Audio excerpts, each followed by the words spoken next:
Donc, là, j'avais souhaité, par la grâce du Tout-Puissant, continuer dans notre élan sur le royaume des cieux, la bonne nouvelle du royaume des cieux. Vous voyez, c'est qu'on voit aujourd'hui, c'est qu'on ressent aujourd'hui dans la louange. On est dans la joie de louer, mais pour moi, je pense que c'est juste partiel. Hein, c'est pas la plénitude de ce temps de louange. Parce que bientôt, par la grâce du Tout-Puissant, nous louerons le Tout-Puissant avec la plénitude et la perfection, où l'uniquité, la faiblesse, les imperfections, les incapacités seront ôtées.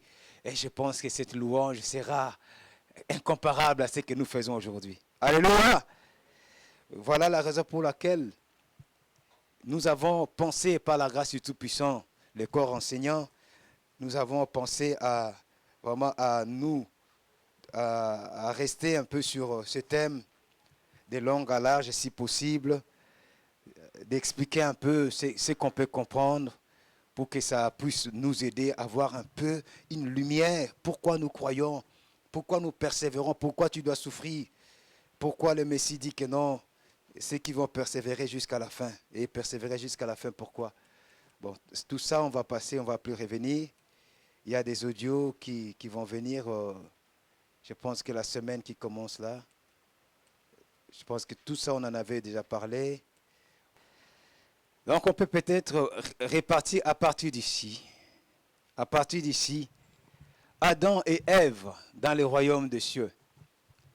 Les premiers hommes participants du royaume des cieux. Royaume de Yah, notre Elohim et notre roi. Amen.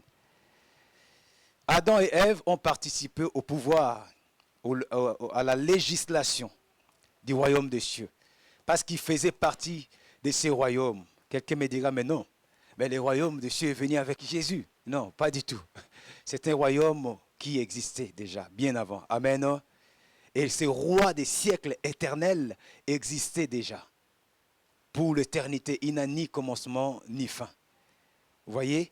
Et c'est lui qui gouvernait au ciel et sur la terre qu'il avait lui-même créé, formé et fait. C'est lui qui était le roi de tout ce qu'il avait créé et c'est lui qui dominait. C'est-à-dire Adam et Ève, nos premiers ancêtres, ont été sous l'autorité et sous sa domination. Ainsi, il y avait une même communion, voyez, entre les cieux et la terre. Le Père, lui-même le Créateur, parlait avec Adam et Ève dans la sainteté comme il pouvait parler avec les anges. C'est lui qui régnait sur Adam et Ève, c'est lui qui régnait sur Michaël, qui régnait sur Gabriel, qui régnait sur les autres anges, ainsi de suite. C'est-à-dire qu'il y avait cette communion. Luc 3, 38, qui peut nous le lire? Frère Benjamin, prends-nous Luc 3, 38. Luc 3, 38. En fait, nous sommes dans la généalogie. Le verset 38 nous dit, fils d'Enos, fils de Seth, fils d'Adam, fils de Dieu. C'est-à-dire Adam, fils de Dieu. Donc ici, on peut remarquer le père de notre premier ancêtre, c'était qui? C'était lui-même, Elohim, qui était le père. Mais quand le Messie vient dire, vous avez pour père les diables. C'est-à-dire, vous voyez, au début, il y avait une autre hiérarchie. Il y avait une généalogie sainte, où Adam lui-même était le fils d'Elohim. C'est-à-dire, Elohim, son père, régnait au ciel, et il régnait sur Adam et Ève. Et c'est là même que j'ai pu mettre le livre des psaumes, chapitre 8, verset 4, verset 10, on ne va pas lire. Juste pour résumer, vous voyez, il y a ce passage qui dit, qui est l'homme pour que tu fasses attention à lui. Tu l'as fait de peu inférieur aux êtres spirituels. Tu l'as couronné de gloire et de magnificence. Vous voyez, ça dit, c'est ça l'état que le Tout-Puissant avait donné à l'homme pendant qu'il régnait sur lui. Un seul roi régnant au ciel et sur la terre avec justice et sainteté. Le Tout-Puissant, notre Père, était celui qui régnait au siècle des siècles, au ciel, et même quand il a créé la terre, c'est lui qui régnait. Aucune autre personne n'est régné. Mais ces règnes, comme nous le savons, ici on a une petite image. Bon, c'est pas vraiment ça, c'est juste pour montrer une petite image du jardin d'un magnifique, ainsi de suite. Pas de pollution, pas de gaz carbone comme aujourd'hui. C'était vraiment paisible. Et il a fallu attendre la désobéissance de l'homme. La désobéissance de l'homme à Yah, son roi, a introduit ou encore a donné accès à quoi? À ce que nous appelons le règne du mal sur la terre. Et ces passages, nous les connaissons, je pense, Luc 4, 5 à 7, où le diable répond à notre sauveur Yeshua. Il lui dit d'abord, prosterne-toi devant moi, et je te donnerai tous ces royaumes et ces gloires, parce que ça m'a été donné et je donne ça à qui je veux. Donc, par ces paroles, on montre bien que l'homme, en désobéissant à celui qui régnait sur lui, avait donné pouvoir à un autre pouvoir, à une autre personne qui a régné depuis ce temps jusqu'à aujourd'hui dans le péché. Et voilà pourquoi le Père, par sa miséricorde, bon, ça c'est juste une image du jardin Éden. On peut voir juste dans l'image l'homme et la femme qui sont chassés du jardin et le Père met un chérubin avec une épée flamboyante pour que l'homme et la femme ne puissent plus retourner dans le jardin Éden. Et vous voyez tout ça. Déjà, est-ce que vous comprenez jusqu'ici? Mais bien aimés, vous comprenez jusqu'ici. Qu'est-ce que je veux dire par là en résumé? Au départ, c'est le Dieu Tout-Puissant, Elohim, El Shaddai, Yah notre Père, c'est lui seul qui régnait au ciel, dans son ciel, et sur tout ce qu'il avait créé, l'homme, la femme, l'animal, poisson, les oiseaux, c'est lui qui régnait, qui dominait, et il régnait, il dominait dans la justice, comme c'est marqué ici, dans la justice et la sainteté. Adam était saint, vous êtes sûr? Quelqu'un peut contester? Adam était saint. Est-ce que vous êtes d'accord? Ève était sainte. Vous êtes d'accord? Ils étaient justes. Vous êtes d'accord? Est-ce que vous êtes d'accord avec moi qu'ils étaient parfaits? Amen. Vous voyez? C'est le règne de la perfection, de la sainteté, de la justice et de la vie qui régnait jusqu'à la désobéissance.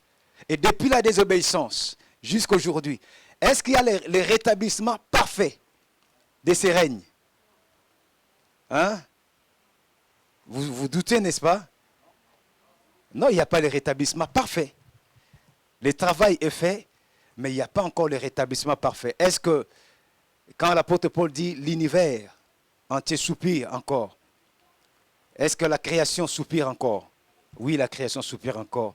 Et nous attendons le retour du Messie pour le rétablissement.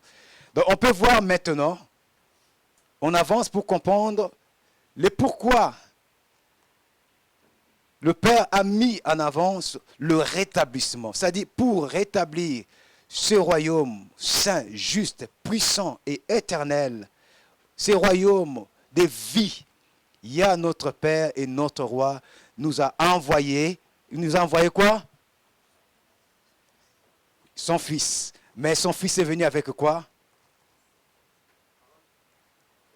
La bonne nouvelle du royaume des cieux. Le Messie est venu en nous ramenant la bonne nouvelle du royaume des cieux. Et voilà pourquoi j'ai marqué ici, si vous le remarquez, l'objectif principal de l'évangile. Très important à connaître. Pour ceux qui ne le savent pas, est-ce qu'il y a la différence entre la bonne nouvelle du royaume des cieux et l'évangile? Frère Jojo, il y a une petite différence entre l'évangile et la bonne nouvelle? Tu ne sais pas, hein? Tu n'es pas sûr? Sarah? Mima? Tu penses qu'il n'y a pas de différence? Sœur Déborah, qu'est-ce que tu penses? Sœur Rosine, tu penses quoi? Il n'y a pas de différence. Sœur Mamie? Il y a la différence. Qui pense qu'il y a la différence? Sœur Alison, il y a la différence? La bonne nouvelle, c'est la... Est-ce qu'il y a la différence entre quand on dit l'évangile et la bonne nouvelle? Est-ce qu'il y a la différence?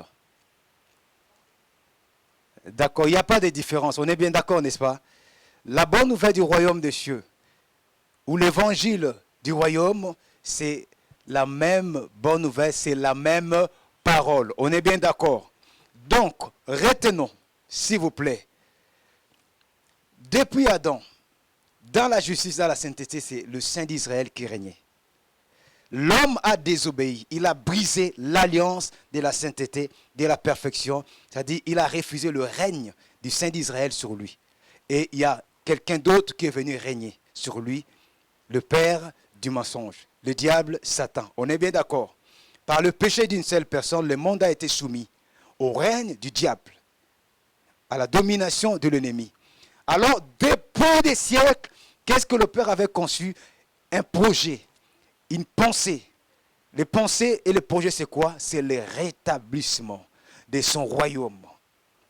Le rétablissement de son règne, comme il avait fait dès le départ. Et voilà pourquoi on peut comprendre, il a travaillé avec nos ancêtres depuis longtemps. On peut citer Seth, on peut citer Noah, on peut citer Sem, Cham et Japheth comme on peut le faire. On peut citer les Methushélah, on peut citer Héber, je pense, n'est-ce pas? On peut citer tout jusqu'à arriver à Abraham, là où le Père va présenter une parole de la bonne nouvelle. Tout ça, c'est pour but de rétablir son règne, son royaume au milieu d'un peuple qu'il avait tant aimé. C'est pour ça que j'ai dit, je le répète, l'objectif principal de l'évangile, c'est quoi? Hein? Sœur Allison, quel est l'objectif de l'évangile? Oui. C'est les transmettre. C'est les transmettre et d'accomplir, non. Justina, quel est l'objectif principal de l'évangile? Faut pas signaler. Quel est l'objectif principal de l'évangile? Vous voyez, c'est des questions simples, mais c'est très important. Amen. Je sais pourquoi. Parce qu'il faut toucher, il faut parler de l'évangile. Beaucoup pensent que l'évangile, c'est viens, donne l'offrande, tu vas te marier. Ça n'existe pas. Tu as fait une... Est-ce que ça n'existe pas? Si tu donnes la dîme du pasteur, je prie pour toi, allez, tu vas trouver directement le mariage. C'est l'évangile. Nous sommes dans le temps de l'évangile. Il faut l'élévation. Il faut impacter ta génération. Vous voyez? Si tu n'impactes pas ta génération, non, Jésus-Christ est mort pour impacter. Nous sommes des gens, non, nous ne sommes pas des gens ordinaires. Nous, il faut qu'on impacte. Ça, c'est l'évangile. Il faut vivre l'évangile. Vous avez entendu ce genre de prédication, oui ou non? Mais est-ce que c'est ça réellement l'objectif principal de l'évangile? Maintenant, est-ce que tu as la réponse? Tu tâtonnes. Justina, tu as trouvé? C'est quoi?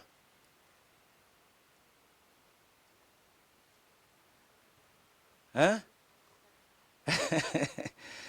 Même si maman t'essouffle un peu, mais tu t'attends quand même. Alléluia. L'évangile, le but principal de l'évangile, c'est le rétablissement du royaume de Dieu. À savoir qu'il n'y a pas aussi la différence entre le royaume des cieux et le royaume de Dieu. C'est la même chose. On est bien d'accord. Le royaume de Dieu, le royaume des cieux, c'est la même chose. Les frères Benjamin nous avaient aidés le mercredi. Il y a un passage où on cite le royaume de Dieu. De l'autre côté, on cite aussi le royaume des cieux. Il n'y a pas de différence. Que personne ne vous trompe que non, mais le royaume des cieux, c'est le royaume qui est au ciel. Et le royaume de Dieu, c'est ce que Jésus-Christ avait ramené sur la terre. Non, il n'y a pas deux royaumes. Il y a un seul royaume. On est bien d'accord, n'est-ce pas? La bonne nouvelle du royaume des cieux. L'objectif principal de l'évangile, très important à connaître. Qu'est-ce que nous voyons? Le rétablissement du royaume de Yah. On est bien d'accord? C'est ça l'objectif principal. Pourquoi Mima Jésus-Christ est venu sur la terre? Ok. Mima dit Jésus-Christ est venu sur la terre pour qu'on croie en lui. Les démons aussi y croient. Et ils tremblent aussi. Ça te coince. Pourquoi Jésus-Christ, Yeshua HaMashiach, est venu sur la terre, sœur Marie? Ça, c'est déjà une bonne réponse pour évangéliser. Après avoir évangélisé, qu'est-ce qui vient après au final? Hein? Nous racheter. Et, et encore, après nous avoir rachetés, et encore, après il y aura les rétablissements. Très bien, mais qu'est-ce qu'il a évangélisé alors? Comme a dit le frère Bruno. Qu'est-ce que le Messie a évangélisé? La repentance. Ben, l'évangéliser, bonne nouvelle, c'est la même chose. Vous jouez entre les mots. Eh, oui, sœur Alissa. L'accomplissement. Il a évangélisé, il a annoncé la bonne nouvelle de l'accomplissement. En fait, il a évangélisé, il a annoncé la bonne nouvelle du royaume. La bonne nouvelle du rétablissement du royaume. Quand il dit, répentez-vous car le royaume des cieux est proche. C'est-à-dire, il nous a annoncé, si on vous pose la question, mais quel est l'évangile que vous prêchez? Quel est l'évangile qu'on vous enseigne? Ben, on nous enseigne le même évangile que Yeshua, Jésus, avait annoncé. Mais c'est quoi l'évangile? C'est l'évangile du rétablissement du royaume des cieux. Mais pourquoi? Parce qu'il a dit lui-même, répentez-vous car le royaume des cieux est proche. C'est-à-dire, il est venu pour le rétablissement du royaume. On est bien d'accord? Est-ce que c'est compliqué? Est-ce que c'est clair ou c'est compliqué? Voyons.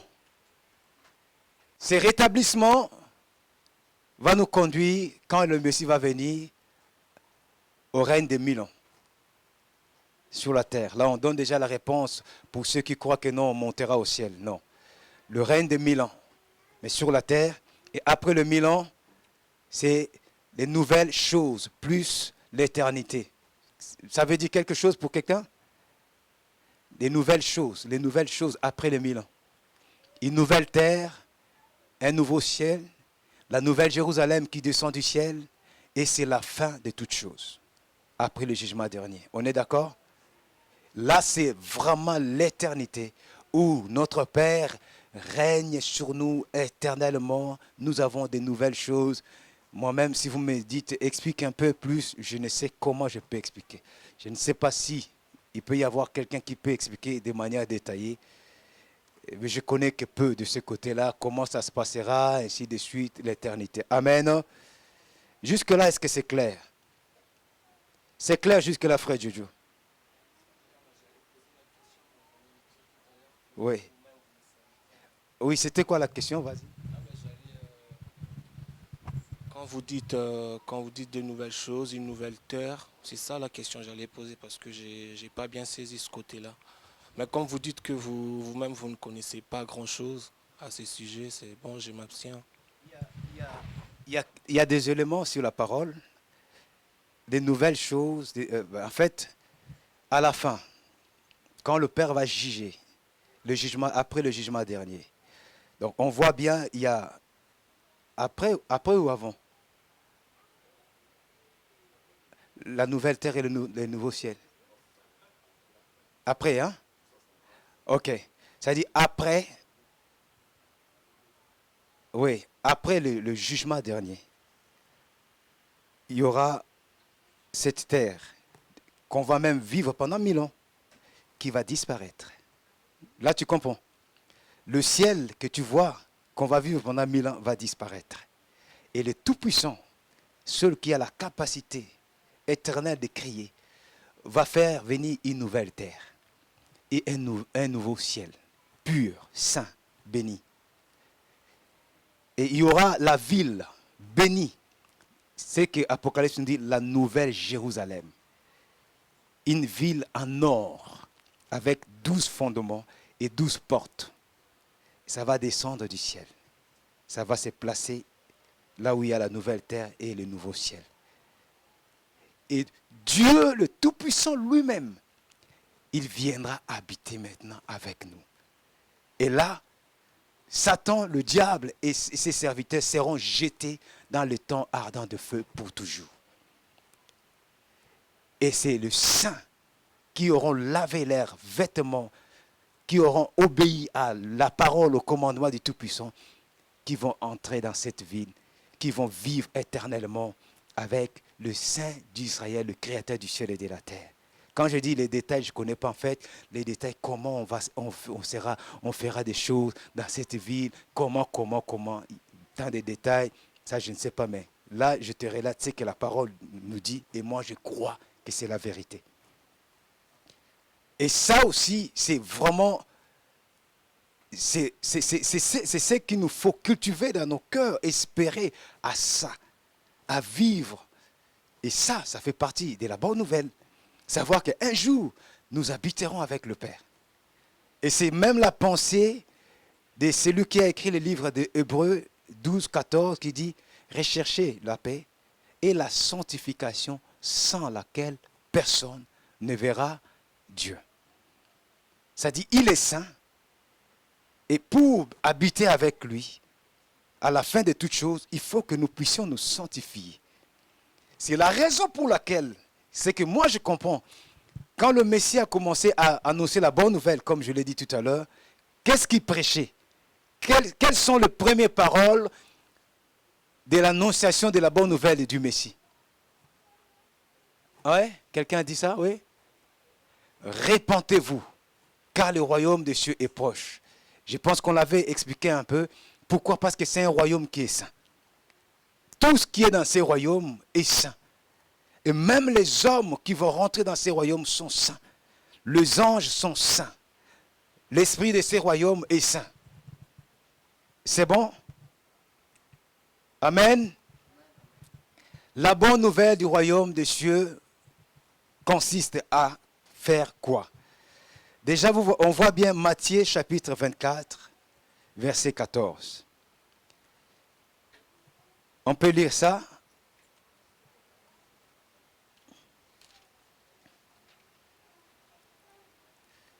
Soyons ensemble. Amen. Matthieu 24, verset 14 nous dit, « Cette bonne nouvelle du royaume sera proclamée dans le monde entier.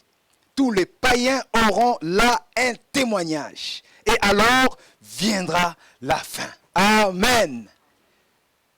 Moi, au travers de ces passages, en fait, ce que j'ai pu comprendre, au-delà de prêcher la bonne nouvelle pour que les gens se convertissent, ainsi de suite, mais il y a aussi un aspect que chacun doit entendre. Il y a, bon, pour simplifier, il y a ceux qui entendent pour leur salut. Ils acceptent, ils adhèrent pour le salut. Mais il y en a d'autres qui entendent pour leur propre jugement. Est-ce que je me suis fait comprendre? Quiconque entend la bonne nouvelle, refuse cette bonne nouvelle, il entend ça pour son propre jugement. Est-ce que tout le monde a compris? Tu entends, tu refuses. Ah mais le Père te demandera, tu avais entendu ou pas? Oui, j'avais entendu. Ok. Qu'est-ce que tu avais fait avec? Il y a un passage où le Messie dit, je cherche toujours ces passages. Le Messie dit qu'il fallait mieux même ne pas entendre. Alléluia. Il dit, il fallait mieux même ne pas entendre.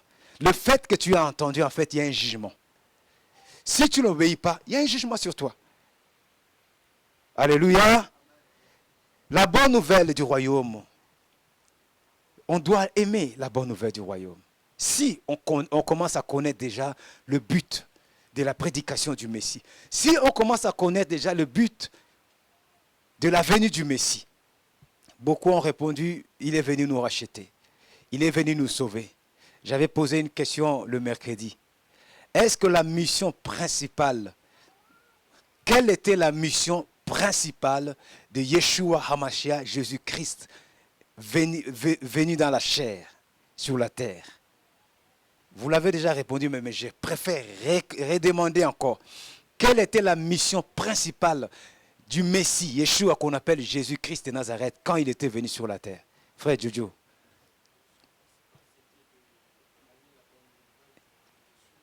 Très bien.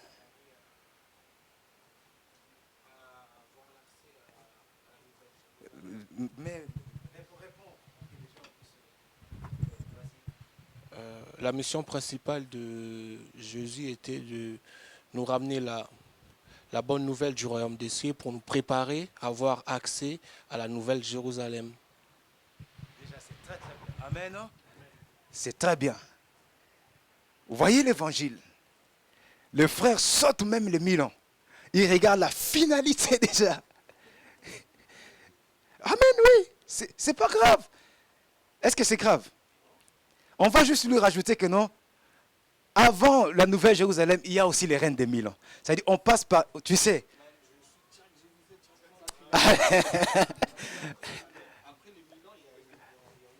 Amen. Ça, c'est très bien, la finalité. Ça, c'est très bien. Quand on entend comme ça, on peut se réjouir. Amen. C'est ça, le pourquoi le Messie était venu. Bon, après, on a eu aussi des bonnes réponses qui disaient que, ok, Yeshua est venu pour nous sauver, il est venu pour nous racheter. Tout ça, c'est bien. Il peut venir pour te sauver, mais est-ce que tu vas persévérer jusqu'à la fin? Parce qu'il a dit, c'est lui qui persévérera jusqu'à la fin. On nous a enseigné pendant l'étude sur la foi. Amen. La vraie foi, c'est la foi qui persévère jusqu'à la fin. Si tu as commencé et tu arrives au bout de la mission, tu abandonnes, non, tu n'entreras pas. On est bien d'accord. Tu n'entreras pas. La foi, dans sa définition hébraïque, il y a les mots persévérance. Or, la persévérance, ça doit arriver jusqu'au bout. C'est-à-dire, oui, le Messie est venu aussi pour sauver. Il est venu pour racheter, exactement rétablir notre communion avec le Père. Mais la mission principale, c'est de rétablir, comme a dit le frère, rétablir le royaume du Père et nous donner, hein, tu as dit quoi? Nous donner accès à la nouvelle Jérusalem. C'est ça, en fait, l'évangile que le Messie a ramené. Alors, qu'est-ce que j'ai dit comme, voilà. Voyez, la bonne nouvelle consiste au rétablissement du royaume. Le Messie est venu pour rétablir ce qui était détruit sur la terre, ainsi de suite. C'est-à-dire, le rétablissement de la justice et de la vie de sainteté. Là, je parle quand le royaume sera sur la terre. Pendant le 1000 ans, il y aura le rétablissement de la justice et de la sainteté. On est bien d'accord, n'est-ce pas? Deuxièmement, le rétablissement de Shalom et de l'éternité perdue.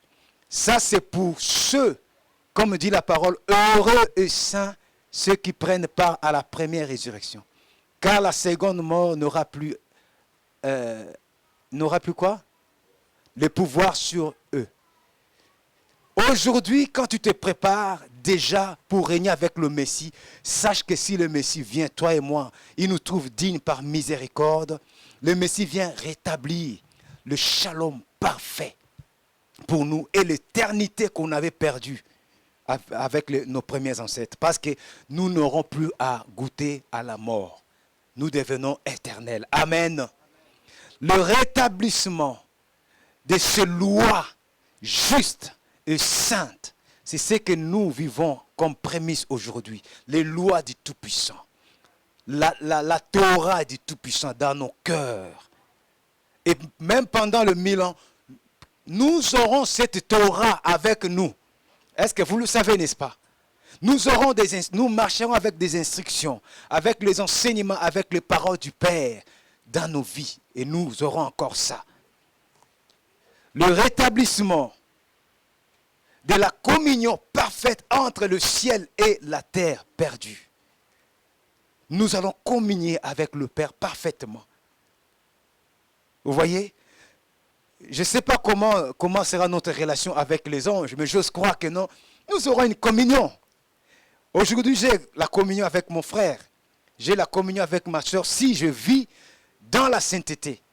Si je marche dans la lumière, nous sommes en communion. Et je pense que non, pendant le 1000 ans, nous aurons aussi cette communion avec les anges, parce que c'est des ministres invisibles de notre Père. Et nous aurons une autre dimension de communion avec notre Père, parce que nous serons changés, transformés. Amen. Le rétablissement de l'univers qui a tant soupiré de la corruption. Amen. Pendant le 1000 ans, comme dit le livre des Romains, l'univers soupire. Quand le Messie viendra, on peut voir, je ne l'avais pas mis, le livre d'Isaïe, chapitre 11 nous dit quoi? L'agneau habitera avec. Oui. Les lions. Et on peut voir un peu ça pour voir comment pendant le 1000 ans les choses vont changer sur cette terre. Est-ce que pendant le 1000 ans il y aura la pollution sur la terre? Sœur Sophia, il y aura la pollution sur la terre? Il n'y aura pas de pollution. Amen. Bien que ce n'est pas encore la nouvelle terre, mais il n'y aura pas de pollution.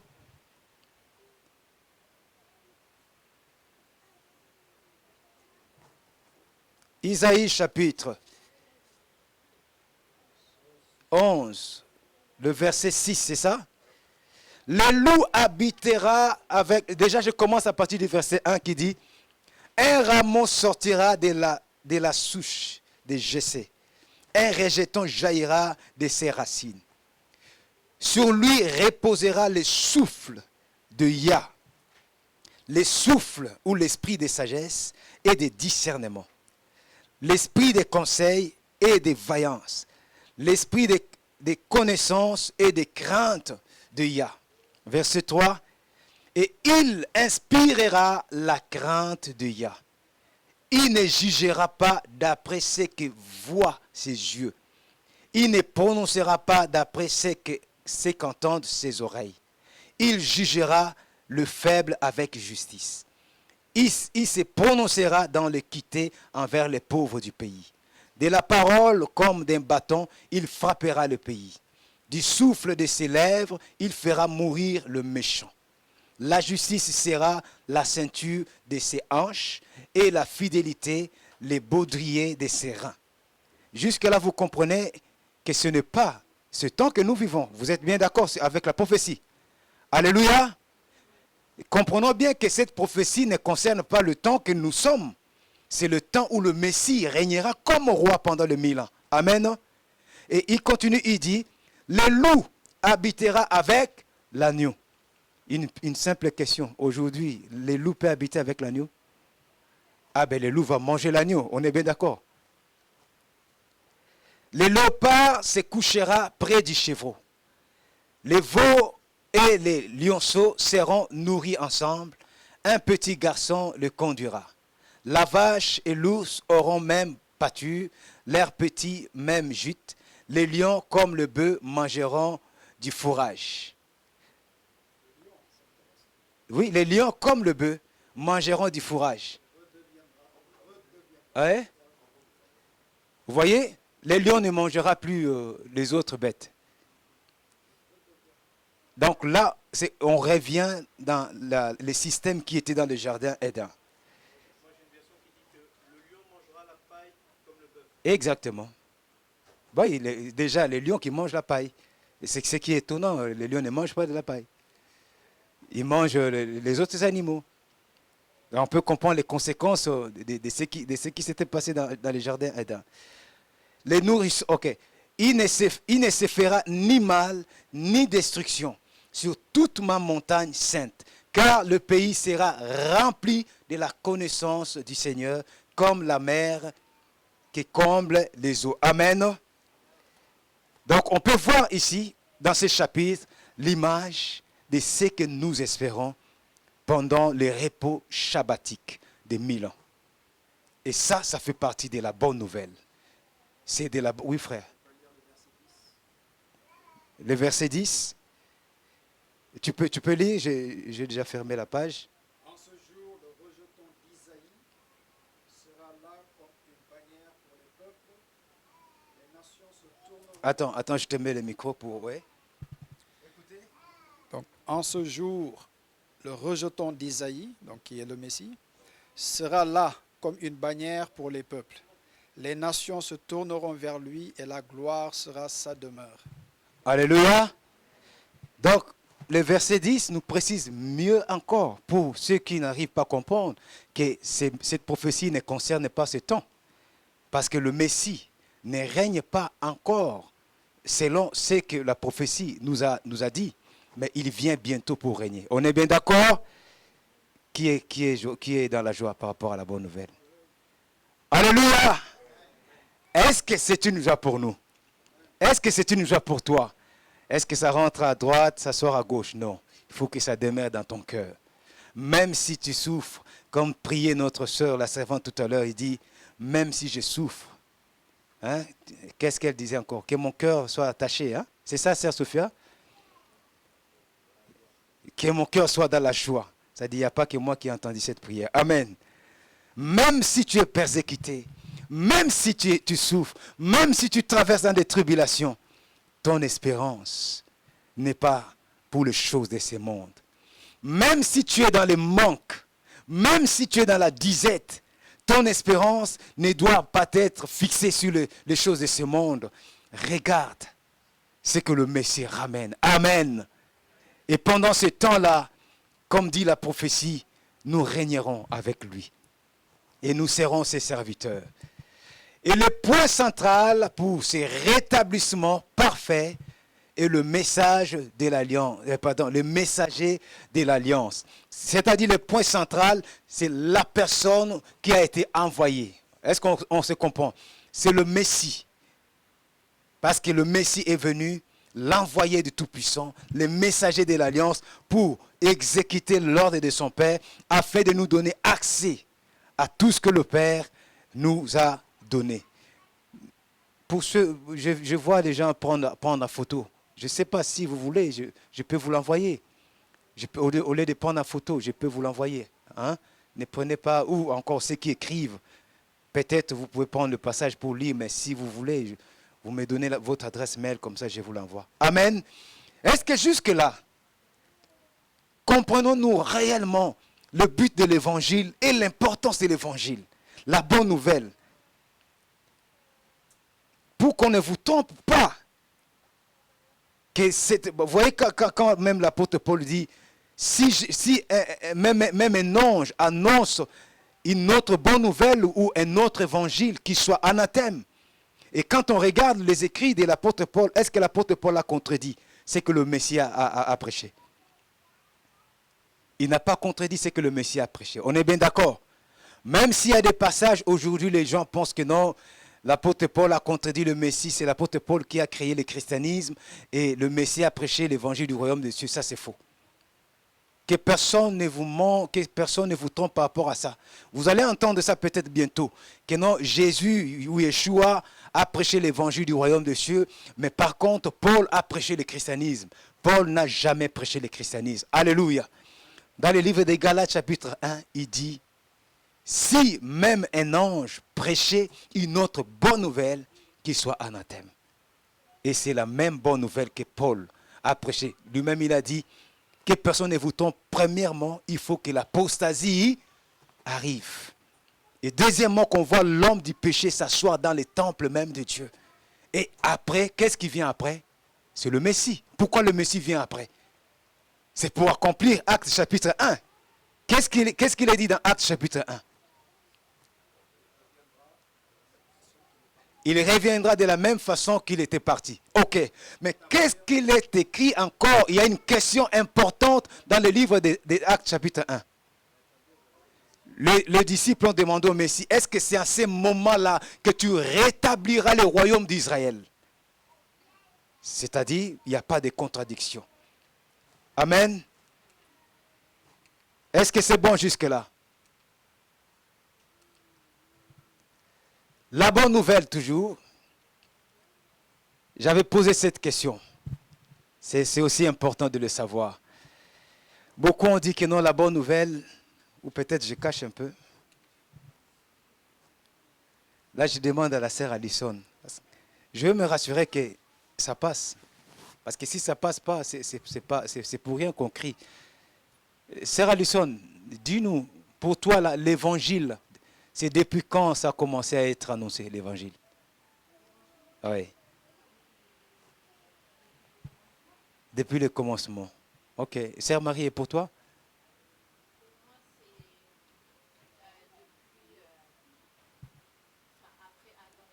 Après Adam et Ève. Sœur Rosine, pour toi? Depuis Abraham, ok. Frère Sako? Depuis le début, ok. Sœur Mamie? Faut pas tricher, hein. On est dans la maison du Père. Amen. Déjà, c'est bien que vous n'avez pas dans votre mémoire que c'est Jésus qui a ramené l'évangile. Cette pensée, sans critiquer, qui est évangélique, de nos frères évangéliques, que c'est Jésus qui a ramené l'évangile. Quelqu'un vous dira, écoutez bien, c'est des simples paroles, mais oui, c'est vrai. Quelqu'un vous dira, mais non, la loi, c'était pour les Juifs. Aujourd'hui, nous sommes dans les temps de l'évangile. Peut-être vous avez déjà entendu ça. Mais la Torah, mais vous parlez de la Torah c'est pour les Israël. Nous sommes dans le temps de la grâce. Dans le temps de la grâce, c'est le temps de l'évangile.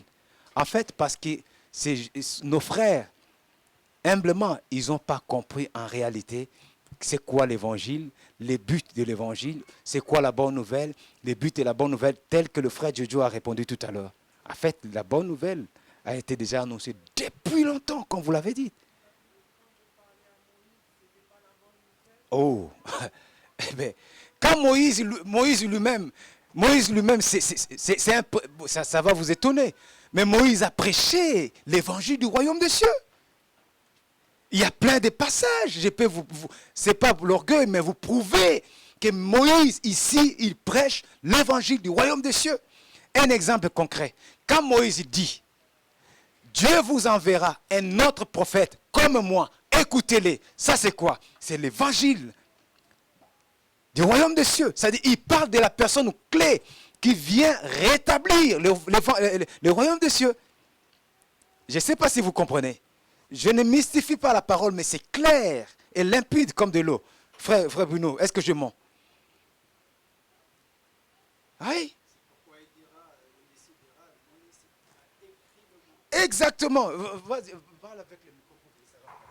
Donc je disais, c'est pourquoi le Messie dira, Moïse a écrit de moi. Et aussi les apôtres disaient, nous avons vu celui dont Moïse et les prophètes ont parlé. Et il y a un passage, je pense à les Actes, qui dit, tous les prophètes ont prophétisé sur lui. Quand les prophètes prophétisaient sur lui, ils prophétisaient sur le royaume, que lui, là, sera le roi. Il est venu rétablir. C'est-à-dire, on peut comprendre que l'évangile n'a jamais commencé avec le Messie. Le Messie est venu accomplir, donner accès, rassembler les gens au travers de cette bonne nouvelle pour le royaume. Et quand on regarde ici, qu'est-ce qu'il est dit? Regardez. Or, l'Éternel avait dit à Abraham, sors de ton pays, d'avec ta parenté et de la maison de ton père, et viens au pays que je te montrerai. Et ici, j'ai mis le siège du royaume. Suivez-moi peut-être pour ne pas être dans la contradiction. Le Tout-Puissant dit à Abraham, il dit, viens au pays que je te montrerai. Là, il annonce la bonne nouvelle du royaume à Abraham. Est-ce que c'est vrai ou c'est faux? C'est vrai. Regardez, suivez-moi attentivement. Pourquoi? Je l'ai bien souligné ici, le siège du royaume, et j'ai mis ces passages. Acte 1, 6, où les disciples qui connaissaient le royaume de Dieu sur la terre, ils ont demandé au Messie, est-ce que c'est à ce moment-là que tu rétabliras le royaume d'Israël? Quel rapport entre le royaume d'Israël et le royaume des cieux, le royaume de Dieu? Hein? C'est la même chose. Qui n'est pas d'accord? Pendant que toutes les nations désobéissaient au roi des siècles éternels, puisque toute la terre devait se soumettre au roi des siècles éternels, parce que c'est lui qui devait régner sur toute la terre. Mais le Tout-Puissant avait choisi un peuple faible, qui était le moindre, pour faire de ce peuple son royaume. C'est-à-dire que c'était une nation qui représentait son royaume sur la terre, c'est le royaume d'Israël. Voilà pourquoi quand ils ont demandé un roi, il a dit, mais c'est moi qui étais votre roi. Donc vous voulez faire comme les autres nations.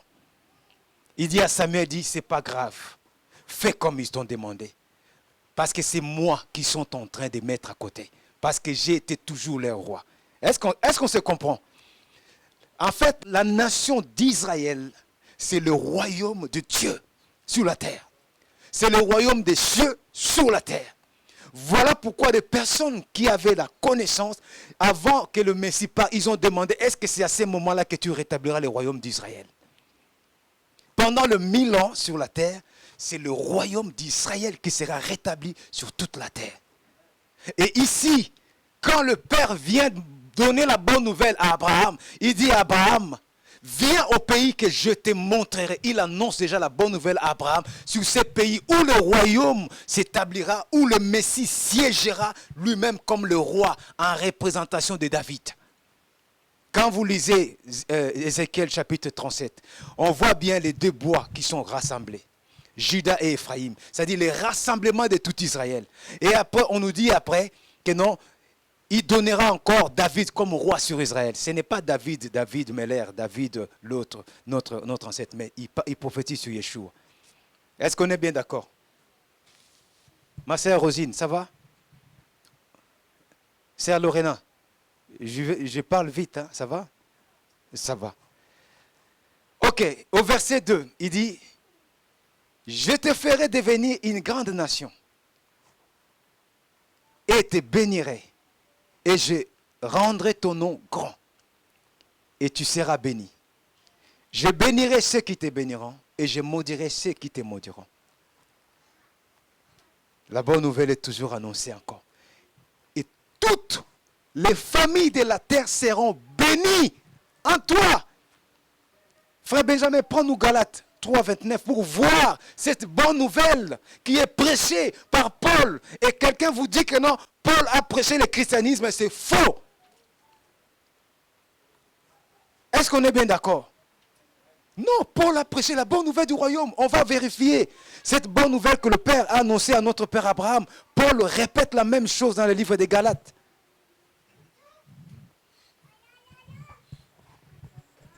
Amen. Galates 3 au verset 29. Et si vous êtes de Christ, vous êtes donc de la postérité d'Abraham et les héritiers selon la promesse. Alléluia.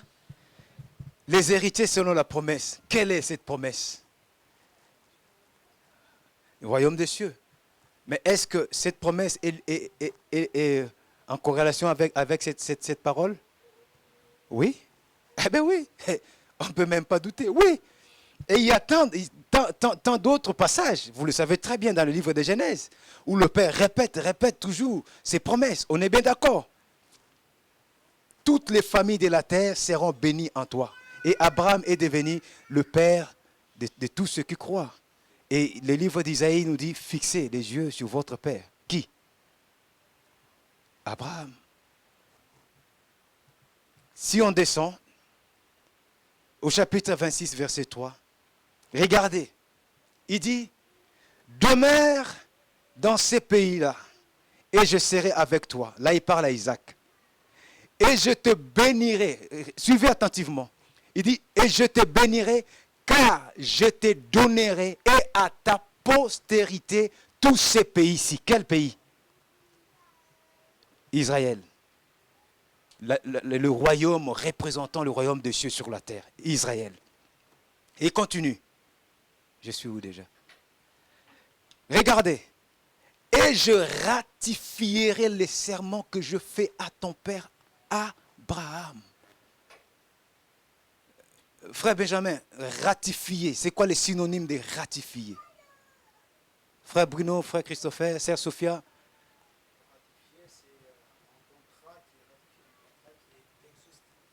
Ah ben là tu compliques encore.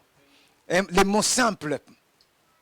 Bon, voilà, je pense que C'est renouvelé. on peut prendre ça. On peut prendre ça, élargir ou renouveler, pour simplifier, pour permettre aux gens de comprendre. En fait, Isaac n'avait pas un autre contrat avec le Tout-Puissant. Isaac n'avait pas une autre alliance avec le Tout-Puissant. C'est la même alliance d'Abraham, c'est la même bonne nouvelle d'Abraham qui est descendue sur Isaac. Est-ce qu'on est bien d'accord? Il dit, je ratifierai ou je prolongerai, je renouvellerai les serments que je fais à ton père Abraham. Et voici, il dit, je multiplierai ta postérité comme les étoiles des cieux. Et je donnerai ces pays-ci à ta postérité. Encore, voyez, le siège du royaume, c'est ce qu'on a dit tout à l'heure. Et toutes les nations de la terre seront bénies en ta sémence. Toutes les familles de la terre seront bénies en toi. Ça, c'est Abraham. Et Isaac, il dit, pareil, toutes les nations de la terre seront bénies en ta sémence. Parce qu'Abraham a obéi à ma voix et qu'il a gardé mon ordonnance, mes commandements, mes statuts et mes lois. Puisqu'Abraham a obéi, c'est descendu à Isaac. Voici pourquoi lui-même il dit, je suis le Dieu d'Abraham, d'Isaac et de Jacob. Parce que c'est lui qui les avait choisis, ses serviteurs, ils ont marché devant lui. Et il a traité une alliance avec serment. Et il dit lui-même, l'alliance avec serment. Et c'est à cause de cette alliance avec serment, c'est cette bonne nouvelle que nous sommes rassemblés aujourd'hui, que nous faisons le Shabbat aujourd'hui parce que nous sommes des fils d'Israël. Amen. Et puisque nous sommes des fils d'Israël, c'est qu'on ignore, nous sommes ces royaumes d'Israël que le Messie vient pour rétablir. Et c'est là qu'on nous a volé notre identité en nous disant, nous sommes une identité mise à part l'Église, qui est une Église à côté et Israël est à côté. Une identité erronée qu'on nous a donnée en nous prêchant le christianisme. Or, nous sommes les gens du royaume. Nous, notre évangile, c'est le royaume, l'évangile du royaume des cieux. Prêcher notre royaume, valoriser le royaume de notre Père, dire aux gens que nous attendons notre roi qui vient. Tu veux te joindre à nous, tu veux être comme nous, viens. On va se sanctifier, on va attendre notre roi qui vient. Il va balayer tout le royaume de ce monde. La reine d'Angleterre n'existera plus. Le royaume de ceci n'existera plus. Le royaume de cela n'existera plus. Il sera le seul roi sur toute la terre. Alléluia. Est-ce qu'on arrive à comprendre? Là, c'est avec Isaac. Et voilà, quand on continue avec Jacob, je ratifierai le serment que j'ai fait à ton père Abraham. On voit bien? Oui, mon frère. Ok. Ah, là, c'est mieux. Ah, là, c'est mieux. Ah. Vous voyez? Ça dit, on peut dire, je confirmerai le serment que je fais à ton père Abraham. Et vous voyez, je lisais Moïse en fait, à chaque fois Moïse disait que non, l'alliance qu'il a fait avec serment. Moïse disait toujours l'alliance qu'il a fait avec serment. Et quel est ce serment? Il faut le connaître. C'est tout ça. Il a prêté un serment. Et lui-même il dit, il n'est pas un homme pour mentir, ni un fils de l'homme pour se repentir. Ce qu'il a dit, il accomplit. Ce qu'il a promis, il exécute. Et il est encore dit, il veille sur sa parole pour l'accomplir. Ça, c'est le serment. Il a promis de nous donner la nation, de nous donner le règne, de dominer sur toute la terre. Nous dominerons sur toute la terre un jour. Nous régnerons sur toute la terre. Parce que nous appartenons au royaume d'Israël. Nous n'appartenons pas seulement à une église qui est une entité mise à part. Non. Nous sommes l'église ou l'assemblée d'Israël. Oui. Quand est-ce que l'évangile a commencé? Ah bon? Vous avez vous-même répondu, non? Oui, l'évangile. Oui. On peut trouver depuis le commencement, il y a des paroles qui montrent des promesses que le Père promettait, les rétablissements, ainsi de suite. Mais on voit encore un peu plus clair ici avec Abraham, quand le Père parle avec serment, il promet, vraiment, il précise. Là c'est clair? C'est vrai que non, comme quelqu'un, le frère avait dit, si on regarde depuis Genèse, avant Abraham, les gens qui ont marché avec le Tout-Puissant, est-ce que Noah a reçu des promesses? Est-ce que Hébert? Bon, on peut trouver des paroles, mais il y a la précision. Moi, je dirais la précision de la bonne. Ouais. Voilà. Les concepts existent depuis le commencement, mais la précision de cette bonne nouvelle, avec serment, est donnée à notre père Abraham. C'est qu'on voit. C'est bon? Ok. Et quand on descend avec Isaac, notre père Jacob, qui deviendra Israël, il dit, Genèse 35, 9 nous dit, frère Benjamin, tu veux dire quelque chose? comme tu parles un peu fort. Si tu es comme ça. Ouais. Amen. Le chapitre 35, verset 9 nous dit, Dieu apparut encore à Jacob quand il venait des pendant Aram et le bénit. Et lui dit, ton nom est Jacob, mais tu ne seras plus nommé Jacob, car ton nom sera Israël, le nom que nous portons aujourd'hui. Et il continue, il dit, et il est nommé Israël. Le verset 11 nous dit, Dieu lui dit aussi, je suis le Dieu fort, tout-puissant, augmente et multiplie. Une nation, même une multitude de nations, naîtra de toi, même deux rois sortiront des terrains. Et je te donnerai le pays que j'ai donné à Abraham et à Isaac. Là, qu'est-ce qu'il fait? Il confirme encore, ou il ratifie. Et la promesse de la multiplication, pareil. Il montre que non, une nation, même une multitude de nations. Bon, on ne va pas rentrer dans les détails parce qu'en hébreu, on peut faire la corrélation avec la prière d'Éphraïm. Et le livre des Romains 11, on peut voir que non, il y a vraiment une relation très étroite sur comment on dit, la multitude des nations. Il y a un mot dans Genèse, quand il bénit, quand notre père, le même, Jacob, Israël, bénit Éphraïm, Kal, Goïm, non. Oui, la multitude des nations. Ah, ça nous a échappé, c'est pas grave. Donc on peut voir cette même promesse qui est répétée encore. Et ça nous confirme que c'est la même bonne nouvelle.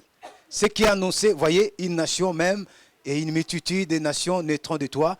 On peut faire le parallèle avec toutes les familles de la terre seront bénies en toi. Et aujourd'hui, toutes les familles de la terre sont bénies en Abraham. Nous qui croyons à Abraham, qu'est-ce que nous devenons? Nous devenons des Israélites. Que ce soit Judas, que ce soit Éphraïm, que ce soit ceux qui n'avaient pas le sang d'Abraham, nous devenons Israël, le royaume d'Israël. Et ça, c'est la bonne nouvelle. On est bien d'accord. L'espérance des aînés, c'est-à-dire nos aînés, ont toujours espéré à ce royaume d'Israël, le royaume de Dieu sur la terre. Amen. Tout va bien jusque-là? Est-ce que tout va bien? Qui se considère comme dans le royaume d'Israël? Qui est dans le royaume d'Israël? Nous sommes tous dans le royaume d'Israël. Amen. Est-ce que tu attends le roi? Bon, là, on peut discuter. Est-ce que tu attends le roi? Qui attend le roi, son roi? Qui attend son roi? Maintenant, une simple question. Comment tu attends le roi? Comment toi tu attends ton roi? En pratiquant tout ce qu'il nous a dit de faire. En pratiquant tout ce qu'il nous a dit de faire. Très bien, une bonne réponse. En pratiquant tout ce qu'il nous a dit de faire. Comment tu attends ton roi? Pareil, je me prépare. En pratiquant ce qu'elle a dit. D'accord, mais qu'est-ce qu'il a dit? Qu'est-ce qu'il a dit?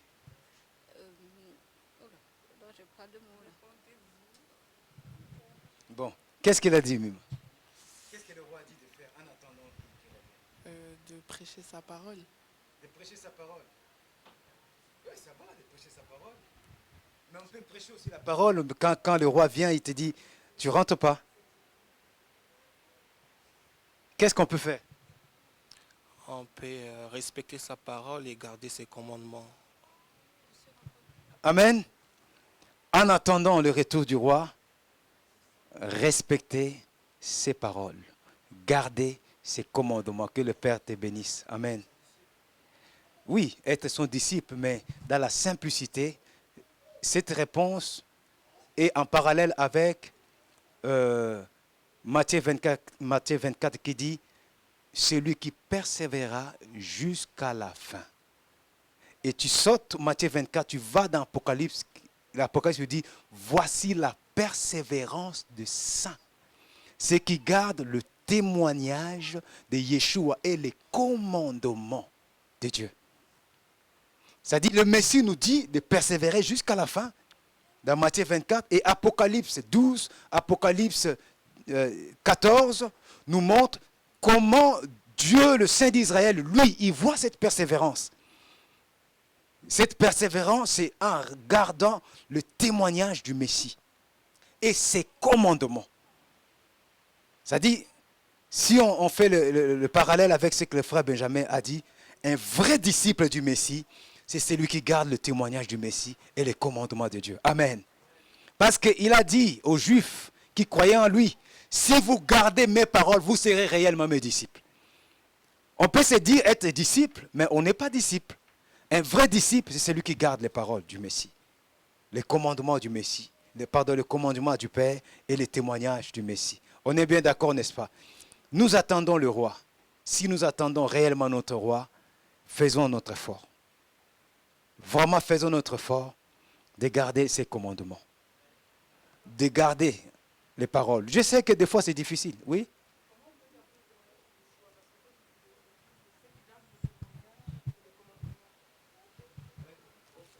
Ouais. Comment est-ce qu'on peut garder le témoignage de Yeshua? On va lire Apocalypse.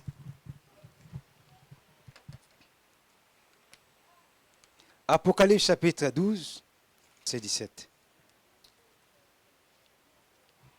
Je lis la parole au nom de Yeshua. Dans sa fureur contre la femme, le dragon porta les combats contre le reste de sa descendance, ceux qui observent les commandements de Elohim et gardent le témoignage de Yeshua. Amen. Apocalypse chapitre 14. Au verset 12. C'est l'heure de la persévérance des saints. Amen. Qui gardent les commandements d'Elohim et les témoignages de Yeshua. C'était ça ta question, ma soeur? Ok. D'accord. En fait, le plus simple, tu vas trouver dans d'autres versions, au lieu de témoignages, ils vont mettre la foi. Tu as compris? Au lieu de mettre témoignage, ils vont mettre la foi. En réalité, en fait, le mot qui est utilisé, témoignage, ici, en grec, c'est le même mot que nous appelons pistis. Or, ce qui est ça, pistis, en fait, ça veut dire la foi. Ça veut dire aussi la foi.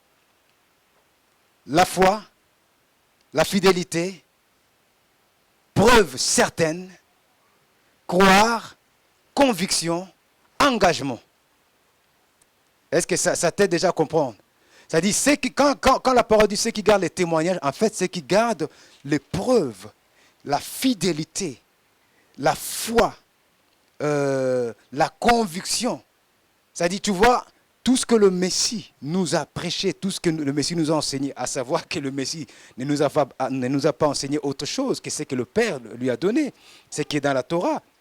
En fait, en gardant ça fidèlement, en croyant à ça, en adhérant à ça, en persévérant dans tout ça, dans notre âme et esprit, dans notre conduite, c'est là que nous gardons le témoignage du Messie. C'est là que nous gardons notre adhérence, notre fidélité dans le Messie. Est-ce que c'est clair?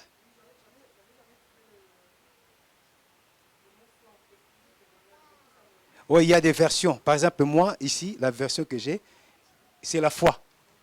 Mais j'ai utilisé quand même témoignage pour garder ça un peu déjà après de t'expliquer. Ma version, la Bible africaine, il est bien marqué, ceux qui gardent la foi en Yeshua. Oui, mon frère. Je disais pour le témoignage, il y a aussi la partie où Jésus a dit ça. Non, c'est pas ce que Jésus a dit. Il a dit plutôt ça. Ça, c'est le témoignage véritable de ce qu'il a dit.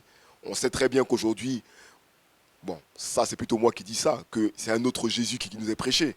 Mais le Jésus de la Bible, son témoignage est clair. C'est qu'il est venu pour rétablir ce royaume-là a ses lois. Et donc dans la partie du témoignage, ce n'est pas seulement dire ce qu'il a dit, mais c'est défendre aussi contre le mensonge actuel, défendre ce qu'il a dit. En réalité, ce que tu dis, mon frère, ce n'est pas toi qui le dis. Ce n'est pas toi qui le dis.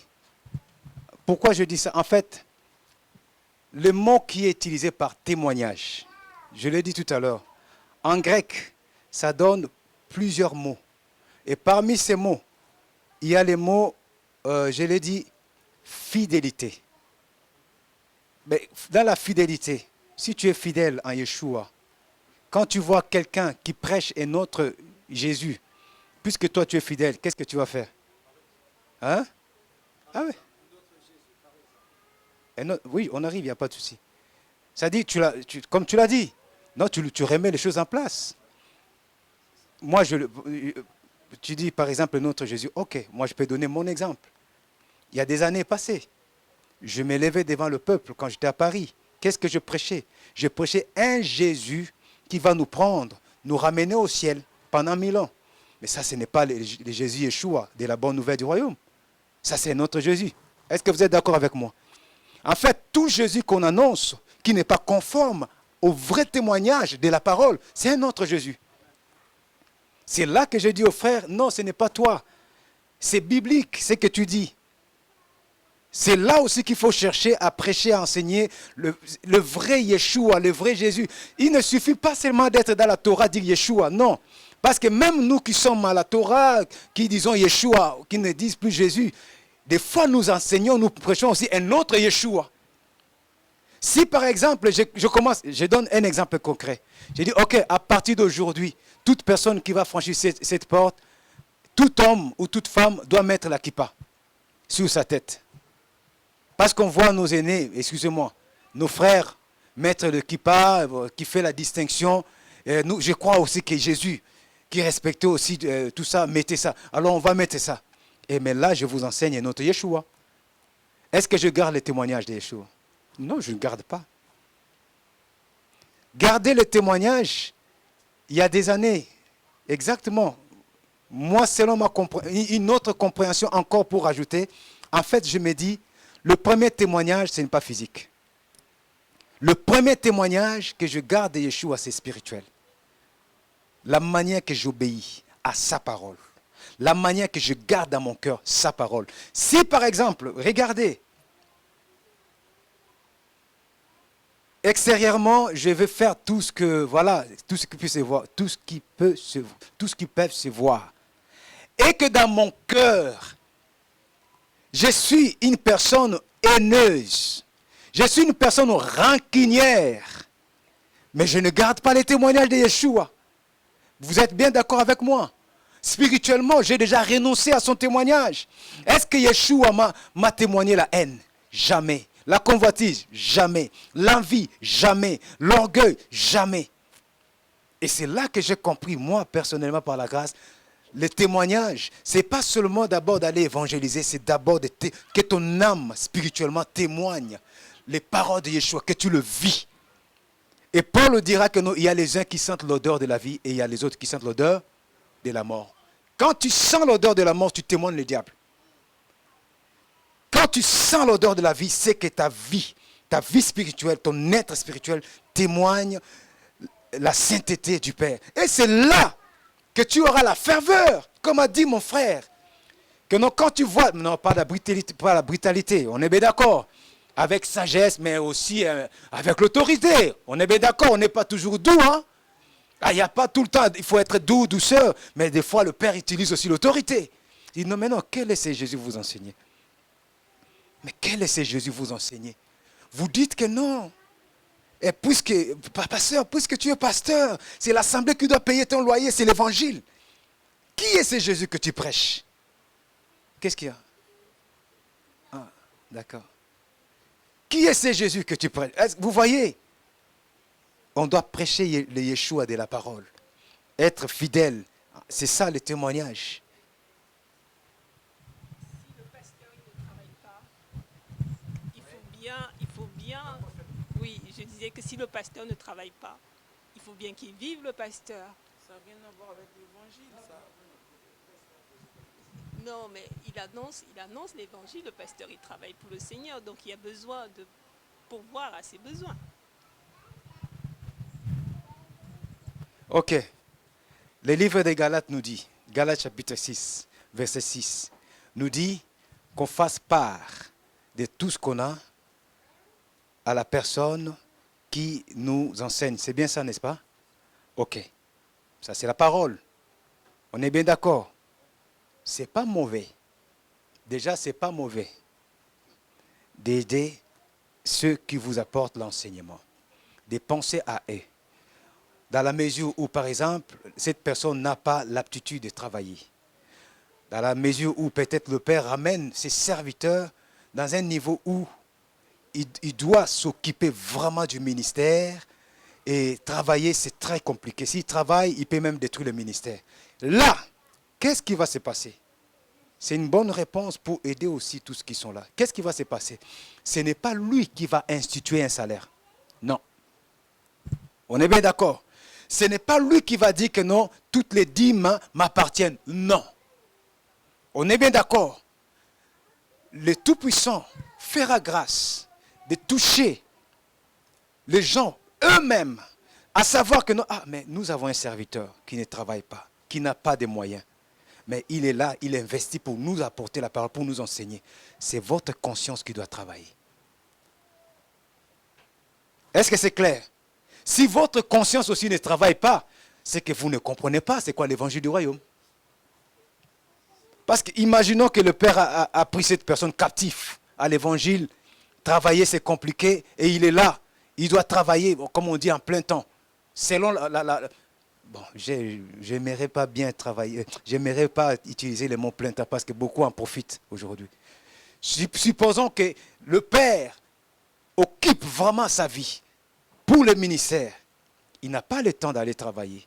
Ce n'est pas à lui de venir quémander ou de vous obliger. Non.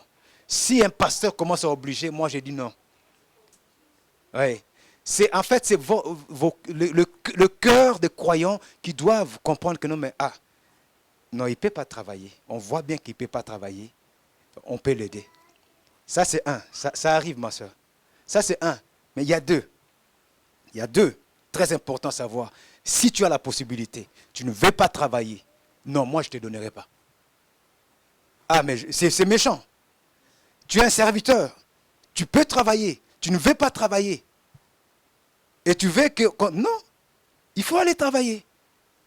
Il faut aller travailler quand tu as le temps de travailler. Les jours où tu n'auras pas le temps de travailler, que le Père t'occupera et que tu n'auras pas le temps, le Père, à ces moments-là, il peut toucher le cœur pour qu'on puisse investir matériellement sur ta vie. Pourquoi je dis ça? Parce qu'aujourd'hui, on voit beaucoup de serviteurs qui peuvent aller travailler. C'est-à-dire du lundi, comme la plupart c'est le dimanche, du lundi au dimanche, en fait, il ne fait rien de spécial qui l'occupe par rapport au ministère. Donc, il peut avoir un bon moment, aller travailler et puis rendre, servir. Mais non, il s'est dit non. Mettez le dîme, moi je suis au temps plein. Attention. Là, c'est là qu'on détruit aussi le ministère. Et je me rappelle d'un grand frère qui s'appelle Paul, qui disait même, je préfère, j'aime bien ces passages. Il dit, je préfère mourir que perdre ma gloire pour demander des offrandes. Non. Tu sais, il faut faire respecter le ministère. Il faut faire respecter le ministère. Manger ne fût qu'un pain, boire de l'eau, je le ferai. Commander, non.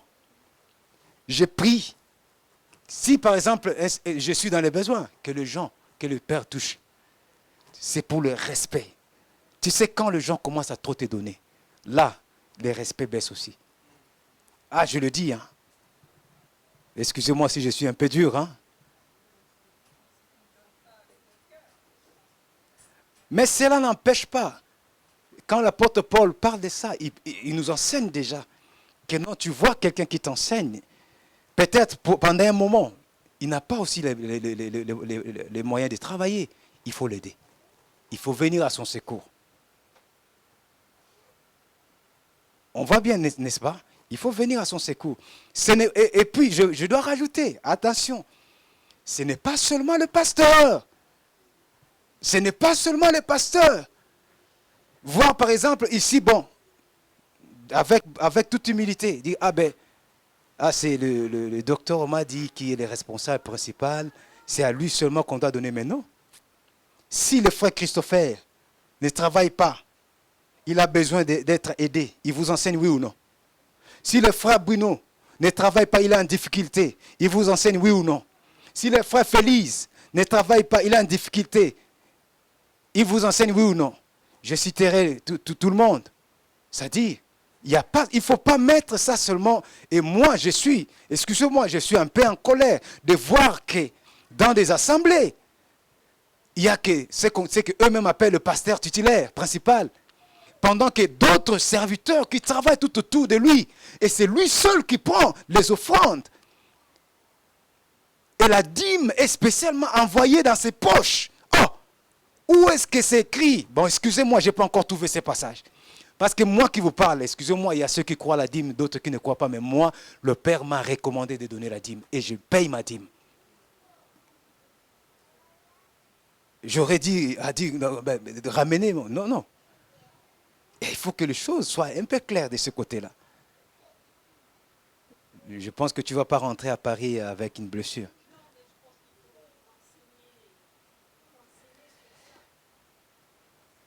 Non, il faut enseigner sur ça. Nous enseignerons. Je pense que la sœur parle enseigner comment aider les serviteurs. Exactement. Ça peut être des frères. C'est pour ça que j'ai dit tout à l'heure, si on n'a pas le cœur ouvert pour aider, quand on voit que ce soit le serviteur, je commence par le serviteur parce que c'est écrit. J'ai noté les personnes qui enseignent. Et moi, je vois de mes propres yeux, des fois, cette personne traverse un moment difficile, mais je vois d'autres personnes aussi qui ont quelque chose, qui ne réagissent pas. Mais nous sommes dans la Torah. Et laisse-moi un peu en profiter par rapport à cette question. Ce n'est pas juste. Non, ce n'est pas juste. N'attendez pas que ça soit par exemple, excusez-moi, moi qui va te dire que non, frère Jojo, regarde tel serviteur. Ou regarde tel, pas seulement serviteur, regarde telle servante, elle n'a rien, il faut le dire. Mais non. N'attendez pas seulement que ça passe dans le compte du monde a besoin de nous. Non. Si nous sommes une famille, soyons réellement une famille. Cherchons à savoir, mais lui, il ne travaille pas. Elle ne travaille pas. Comment elle vit? Aidons-nous les uns les autres. Aimons-nous et aidons-nous. Nous sommes les fils et les filles du royaume, le royaume des cieux.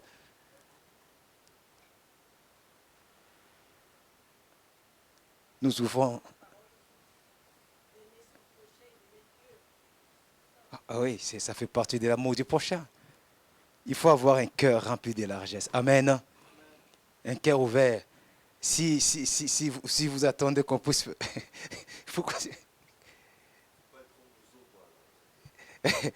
En fait, les Muzombo, c'est un dialecte. Au Congo et en Angola, ils sont comme ça. Le main dur qui ne partage pas. Et ça, c'est pas bien. Non, vraiment, je nous exhorte. Il faut observer. Je vous le dis, moi, j'ai vu de mes propres yeux. Quelqu'un qui était dans les besoins. Et voir des gens tout autour de lui n'est pas l'aider. Et faire même recours à nos organisations. C'est bien de le faire. Mais est-ce que tu ne peux pas toi-même penser à ton frère, penser à ta soeur? Qu'est-ce que la parole nous dit? Si j'aimais seulement en parole, on ne doit pas aimer seulement en parole, mais en parole et en acte. J'espère que je n'ai pas offensé. J'espère que je n'ai pas offensé les cœurs. Alléluia. Frère Sako, ça va mon frère? Shalom. Frère Benjamin, shalom. Shalom l'assemblée. Est-ce que ça fait partie de la bonne nouvelle du royaume? Alléluia. Nos aînés. Nos aînés. On dit que non, il n'y avait pas de pauvres parmi eux. Pourquoi? Parce qu'ils partageaient. Partageons. Aidons-nous. Amen. Je pense que... Sœur Mamie, tu voulais poser une question? Tu as déjà eu la réponse. Voilà, je finis par citer juste quelques passages, je pense quelques passages de l'annonciation de la bonne nouvelle du royaume des cieux. Voilà, on a le livre d'Exode, chapitre 3, verset 7. Il dit, et l'Éternel dit, j'ai très bien vu l'affliction de mon peuple qui est en Égypte, et j'ai ouï les cris qu'ils ont jetés à cause de leurs exacteurs, car j'ai connu leur douleur. C'est pourquoi je suis descendu pour les délivrer de la main des Égyptiens et pour le faire remonter de ces pays-là en un pays bon et spacieux, un pays découlant de lait et de miel, au lieu où sont les Cananéens, les Héthiens, les Amoréens, les Phérésiens, les Éviens et les Jubusiens. Maintenant, voici le cri des enfants d'Israël est parvenu à moi, et je vis aussi l'oppression dont les Égyptiens les oppriment.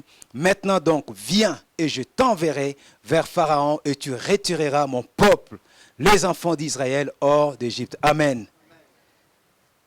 Peut-être vous vous étonnez, mais pourquoi j'appelle la bonne nouvelle? Mais la bonne nouvelle est là. Il est descendu pour délivrer de la main des Égyptiens, pour faire monter de ces pays-là. Quel est ce pays? Israël, le royaume d'Israël. La bonne nouvelle du royaume de Dieu, le royaume des cieux, le royaume d'Israël. Galates 3, 8 nous dit, aussi l'Écriture prévoyant, regardez que Dieu justifierait le gentil par la foi, a auparavant évangélisé. A auparavant fait quoi? Annoncer la bonne nouvelle à Abraham, en lui disant, toutes les nations seront bénies en toi. Alléluia. Regardez la bonne nouvelle. La bonne nouvelle que le Père a annoncée à Abraham, c'est ce qu'on a lu tout à l'heure, qui dit, toutes les nations seront bénies en toi.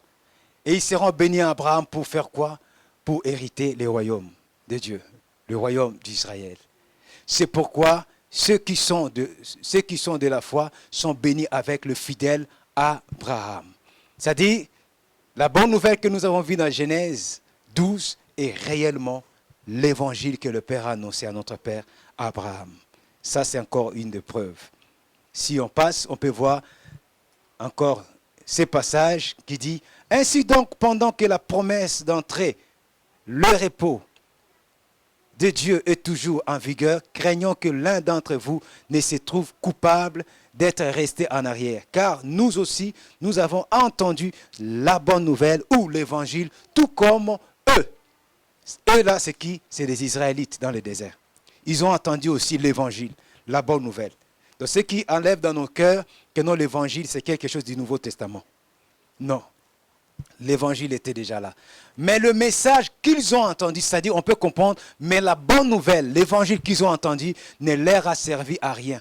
Car ils ne se sont pas associés par leur foi à ceux qui l'ont reçu. Qui ont reçu cet évangile? Qui ont reçu cette bonne nouvelle? Si ce n'est qu'Abraham, Isaac et Jacob. Est-ce qu'on se comprend? Mais dans le désert, nos aînés ne se sont pas associés à cet évangile qu'Abraham avait reçu. Et voici les conséquences qui viennent après. En effet, c'est nous qui croyons, qui entrons dans ces repos, conformément à la parole de Dieu. Tout comme les Israélites sont tombés dans le désert, ils ne sont pas parvenus à Canaan. Et beaucoup de nous, si nous ne persévérons pas jusqu'à la fin, nous risquons aussi de tomber. On est bien d'accord avec la parole.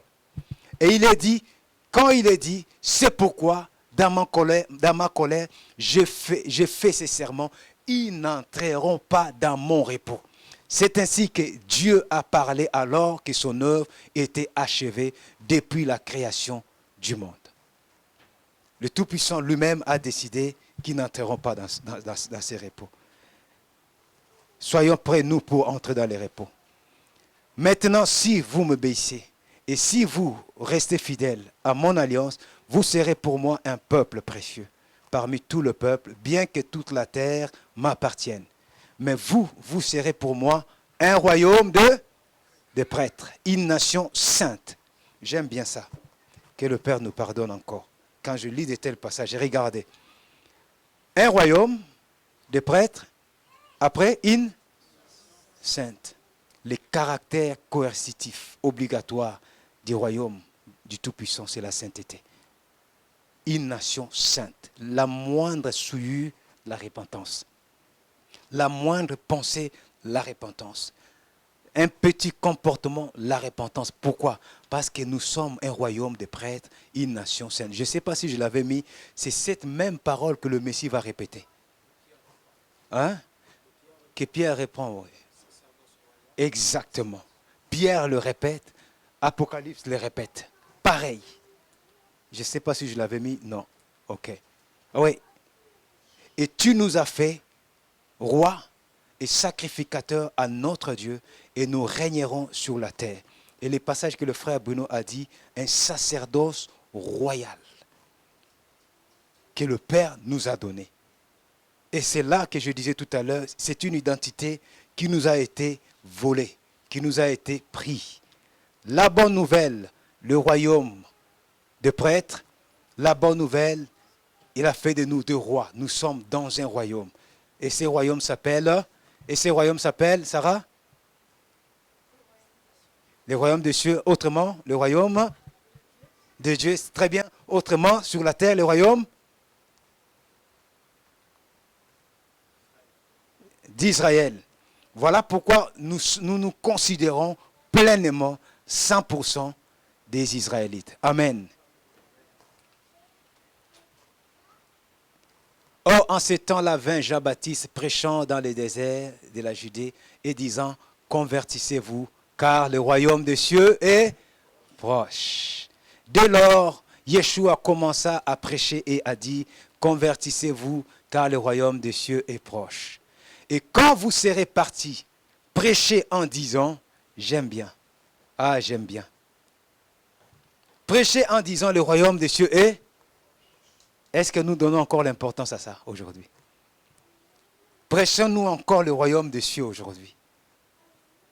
Comme a dit le frère Bruno, ça fait partie du rétablissement. Est-ce que nous prêchons le rétablissement du royaume? Vous voyez? Guérissez les malades, rendez nés les lépreux, ressuscitez les morts, chassez les démons hors des possédés. Vous l'avez reçu gratuitement, donnez-le gratuitement. Est-ce que tout ça, ça fait partie de l'évangile? Est-ce que quand on prêche l'évangile, nous sommes aussi appelés à guérir, à ressusciter, à chasser? Alléluia. Amen. Ah, là, il y a aussi un problème ici.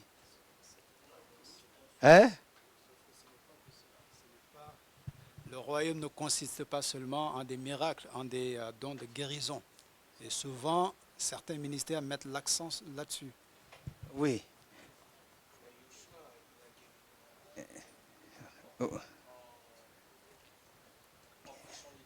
Oui. Ça fait partie. Ça fait partie. Je comprends ce que le frère Bruno veut dire. En fait, ça fait partie quand nous annonçons la bonne nouvelle. Nous avons l'esprit du royaume qui va manifester. La preuve en est qu'il a des dons qu'il exprime à nous, de guérir, de manifester des miracles, ainsi de suite. Amen. L'erreur, c'est quoi? C'est comme, voilà ce que je voulais dire. Ceux qui retournent à la Torah, qu'est-ce qu'ils vont faire? Ils vont nier ces côtés. Les côtés où l'esprit peut guérir, délivrer, libérer. Et ils sont Torah. Torah, Torah, Torah. Le Saint-Esprit, non, c'est la Torah. Ceux qui croient aux miracles, aux guérisons, comme a dit le frère Bruno, ils sont là, Saint-Esprit, toujours, Saint-Esprit, Saint-Esprit. Et ils vont nier la Torah, c'est pour les Juifs, ainsi de suite. Ils sont là, Saint-Esprit, Saint-Esprit, il n'y a pas d'équilibre. Or, l'équilibre, quand nous annonçons la bonne nouvelle, on vient avec la Torah, qui est avec le souffle sacré. On vit avec le souffle sacré qui est avec la Torah. Parce que Yeshua est le même hier, aujourd'hui et éternellement. Amen. Ce qu'il a dit aujourd'hui, ça peut se réaliser. Voilà pourquoi nous prions aussi que le Père nous fasse grâce, que les dons de grâce se manifestent en nous. Parce que ça fait partie... Oui, ma soeur.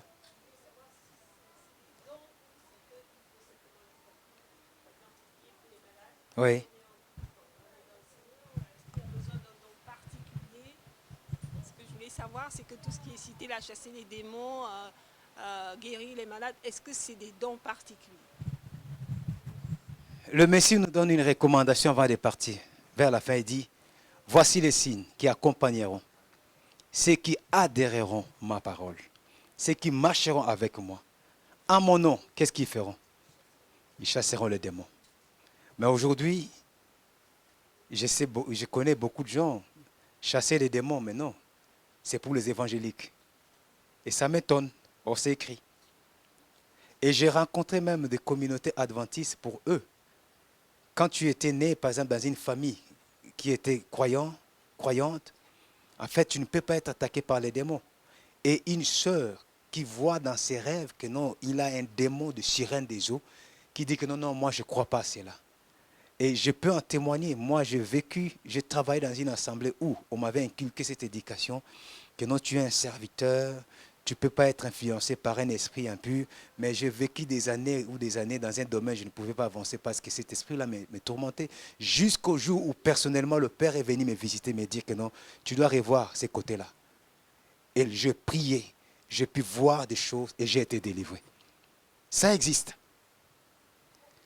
Il y a des dons que le Saint-Esprit Roi Kodesh donne, mais le Messie a donné à tous ses croyants la possibilité de faire des choses. Mais moi, je dis toujours, il faut écouter ce que l'Esprit te dit de faire.